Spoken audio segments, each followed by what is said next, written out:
Good morning India. दोस्तों नमस्कार। दोस्तों आज की मेरी ये कहानी किसी की ज़िंदगी की एक सच्ची दास्तां है जो मैं आप सबसे बताने जा रही हूँ। तो ये कहानी आपको कैसी लगती है ये आप हमें कमेंट बॉक्स पर कमेंट करके ज़रूर बताएं। साथ ही अगर आपको ये कहानी पसंद आए तो आप इस वीडियो को लाइक करने के साथ चैनल पर पहली बार आए हैं तो चैनल को सब्सक्राइब जरूर करें। चलिए अब शुरू करते हैं आज की हमारे इस कहानी को। साथ ही दोस्तों एक जरूरी बात, इस कहानी को सुनते वक्त ईयरफोन या फिर हेडफोन का उपयोग करें। इससे इस कहानी की ऑडियो क्वालिटी आपको पसंद आएगी, दिमाग में कानों तक पहुंचेगी। दोस्तों ये कहानी एक लड़के की है। वो कहता है कि मैं एक फिटनेस ट्रेनर हूँ और देश विदेश घूमते हुए अपना बिजनेस करता हूँ। ये मेरी कहानी कुछ समय पहले की है। उन दिनों फेसबुक बहुत ज़्यादा इस्तेमाल किया जाता था और गर्लफ्रेंड बनाने के लिए तड़प रहा था। उस समय मेरी एक काजल नाम की कॉलेज गर्ल से दोस्ती हो गई।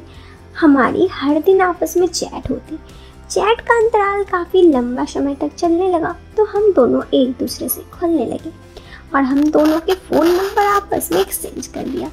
इसके बाद शुरुआत से हमने फ़ोन पर बात करना शुरू कर दिया और फिर ना जाने कब हमारी वीडियो कॉल पर भी बातें होने लगी। इसका एहसास तो हुआ ही नहीं। इसी प्रकार हम काफ़ी करीब आ गए थे। वो काफ़ी खुले विचारों की लड़की थी और इसीलिए मुझे वो पसंद भी थी। हम दोनों एक दूसरे से प्रेम करने लगे थे, लेकिन अभी तक हम दोनों एक दूसरे से अपने प्रेम का इजहार नहीं किए थे। बस मन ही मन हम दोनों इस बात को समझने लगे। अब वो कॉन्फ्रेंस कॉल पर अपनी बहन रितिका से भी हमारी बात करवा देती और अपनी सहेली से भी मेरा वीडियो कॉल पर बात करवाती। वो सब मुझे जीजू बोलकर खूब मज़े लेते। अब पहले आपको काजल के बारे में बता दूं। काजल दिखने में एकदम आलिया भट्ट जैसी थी, जिस पर कोई भी अपनी लड़का पागल हो सकता था। वो कॉलेज गर्ल हरिद्वार से थी। वो रुड़की के किसी इंजीनियरिंग कॉलेज से अपना पढ़ाई कर रही थी। उसकी फैमिली में उसकी मम्मी पापा और छोटी बहन। इस प्रकार वीडियो कॉल पे हमारी बातें काफ़ी आगे बढ़ गई और हम दोनों एक दूसरे से बातें करते। एक दिन मैंने उसे प्रपोज किया तो वो झट से मान गई। उस दिन मेरी खुशी का ठिकाना नहीं था। अब हम दोनों फ़ोन पर फ्लाइंग किस करने लगे और धीरे धीरे थोड़ी बातें भी करने लगे। एक दिन जब मैंने उसके लिए कहा तो उसने कहा कि वो एक अच्छा सा प्लान करके अपने साथ मेरे वो पल बिताना चाहती है। उसने खुलकर बताया कि वो काफ़ी ज़्यादा मुझसे मिलने के लिए बेताब है और उसकी वजह से उसकी पढ़ाई पे भी बहुत कम ध्यान लगता है। तब मैंने उससे कहा कि हमारा मन जिस काम के लिए भटकता है उस काम को कर देना ही अच्छा है, ताकि हमारा दिमाग शांत हो जाए। इस बात पर वो काफ़ी ज़्यादा सहमत थी, मेरी बात को मान ली। फिर एक दिन काजल ने मुझे बताया कि उसकी 3 दिन की छुट्टी है और उसने ये बात घर पर नहीं बताई क्योंकि वो मुझसे मिलना चाहती थी और ज़िंदगी की सबसे खुशी को मनाना चाहती थी, सबसे बड़ी खुशी को। वो इन छुट्टियों के दिन खोलकर मुझसे साथ रहना चाहती। वो अपनी ज़िंदगी के सबसे बड़े रहस्य को जानना चाहती और लड़की होने की फीलिंग लेना चाहती। मैंने उससे पूछा कि तुम इस बारे में क्या चाहती हो। उसने कहा कि वो लाइफ में बहुत अधूरी है, उसको इस बात से बहुत उत्सुकता है। एक लड़की की क्या फीलिंग होती है उसे भी जानना है। मैंने उससे पूछा वो सब कैसे चाहती है। तो तुमने कुछ सोचा है काजल? तुम मेरे अंदर समा जाना, बस तुम और हम एक हो जाए ताकि 2 जिस्म और एक जान हो जाए। उसकी ये बातें सुनकर मेरी खुशी का तो मानो ठिकाना ही नहीं था। मैं उधर के एक होटल में एक रूम बुक करने के बाद काजल को लेने निकल गया। मैंने सुबह की गाड़ी लेकर उसके कॉलेज रुकड़ी पहुंचा। उसने फ़ोन पर लगातार बातें हो रही थी। मैं उसके कॉलेज के बाहर आ गया। मैंने बाहर आने के लिए कहा। मैं गाड़ी से खड़ा हो गया और उसके आने का इंतज़ार करने लगा। जैसे वो गेट से बाहर आई मैंने उसे हग किया और गाड़ी में बैठा। उसके बाद हम सीधे ऋषिकेश पहुँचे और दिन भर घूमते रहे।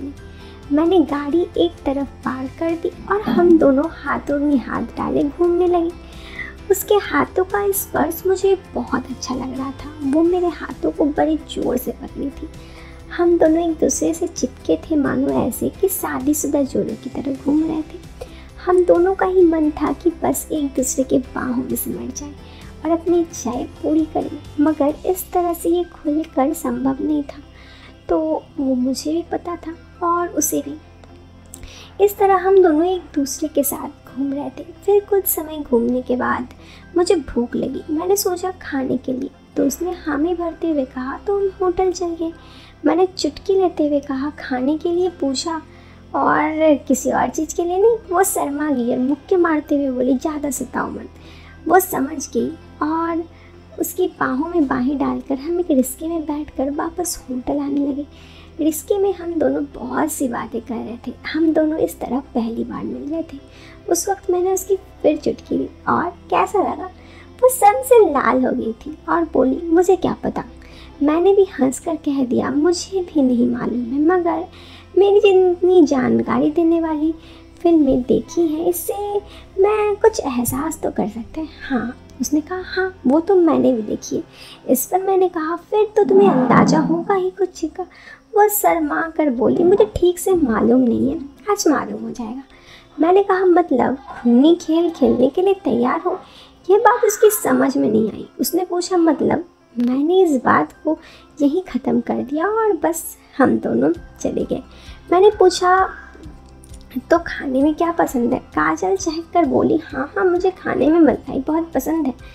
और ऐसे ही हम दोनों बातें कर रहे थे। मैंने उससे हंसकर पूछा और तुम्हें लाइफ में मेरे लिए क्या पसंद है, मतलब तुम मुझ में क्या सबसे ज़्यादा पसंद करती हो, ये तो तुमने बताया ही नहीं। अब धीरे धीरे होटल नज़दीक आ गया। वो समझ गई और हम लोग तभी रिक्शा रुक गया और मैं उतर गया। मैं हंसने लगा और उसकी तरफ हाथ बढ़ाते हुए नीचे उतरने को कहा। वो भी हंसते हुए मेरा हाथ पकड़कर नीचे उतर गई। मैंने रिक्शे वाले को पैसा देकर होटल की तरफ कदम बढ़ाए। हम दोनों यूं ही हंसते हुए रेस्टोरेंट में आके टेबल में बैठ गए। होटल में काफ़ी भीड़ थी, सो हंसी मजाक का दायरा सीमित हो गया। खाने के बाद मैंने उसे धीमे स्वर से कहा चलो कमरे में चलते हैं। वो मेरी तरफ देखी, हंसी। तुम बहुत बदतमीज़ हो, जगह का तो ख्याल किया करो। मैं भी हंस दिया और हम दोनों यूं ही मस्ती करते हुए कमरे में चले गए। कमरे के आने के बाद हम दोनों एक दूसरे से बात करने लगे। मैंने उसे कहा फ्रेश होना है।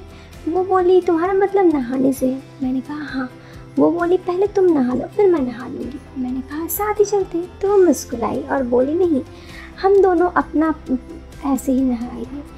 मैं उसकी बात से सहमत था। हम दोनों एक एक करके नहाकर रूम में आए। वो अपने कॉलेज की काजल के साथ बेड पर बैठ गया। उसने मुझे बताया कि वो मुझसे मिलने के लिए काफ़ी उत्सुक थी और उसे काफ़ी समय से परेशान थी। उसने कहा मेरी बॉयफ्रेंड ने सहेली के साथ बहुत सारे टाइम स्पेंड किया है। वो मुझे ये सब बात बताती भी है, लेकिन मैंने कभी किसी के साथ टाइम स्पेंड नहीं किया। मैंने कहा आज तुम कर लेना। उसने कहा हाँ, इस टॉपिक पर अब मैं अपनी सहेलियों से बात कर सकती हूँ। सिर्फ उसका बात सुनूंगी ही नहीं, अब मैं भी बात कर सकती हूँ, इसलिए मैं बहुत खुश हूँ। ये कहकर कॉलेज में काजल मेरे पास आ गई और हम दोनों ऐसे ही बातचीत करने लगे। और फिर हम दोनों ने एक दूसरे के साथ वो सारे लम्हे एंजॉय किए जो हम एक दूसरे के साथ बिताना चाहते थे। ये काजल के लिए और मेरे लिए फर्स्ट टाइम था, हम दोनों के लिए। उसके बाद काजल ने मुझे कहा आई लव यू और फिर मैंने बोला आई लव यू टू। उसने कहा मैंने कभी भी नहीं सोचा था कि कोई मेरे साथ इतने प्यार करेगा, मुझे बहुत अच्छा लगा। मैंने कहा मैं तो तुम्हें बहुत प्यार करता हूँ। दोस्तों उस रात हम दोनों वहाँ रहे। उसके बाद 2 दिन तक और रहे। उसके बाद मैं वापस काजल को छोड़कर अपने काम के वक्त आ गया। अब भी जब भी मौका मिलता है या फिर उसकी छुट्टी होती है, हम दोनों में से कोई एक दूसरे से मिलने ज़रूर आ जाते हैं। तो दोस्तों ये थी इस कहानी की सबसे रोमांटिक सी कहानी। आपको ये कहानी कैसी लगी ये आप हमें कमेंट बॉक्स पर कमेंट करके ज़रूर बताएं। वीडियो पसंद आए तो आप इस वीडियो को लाइक करने के साथ चैनल को सब्सक्राइब कर सकते हैं। Till then bye bye, take care, bye.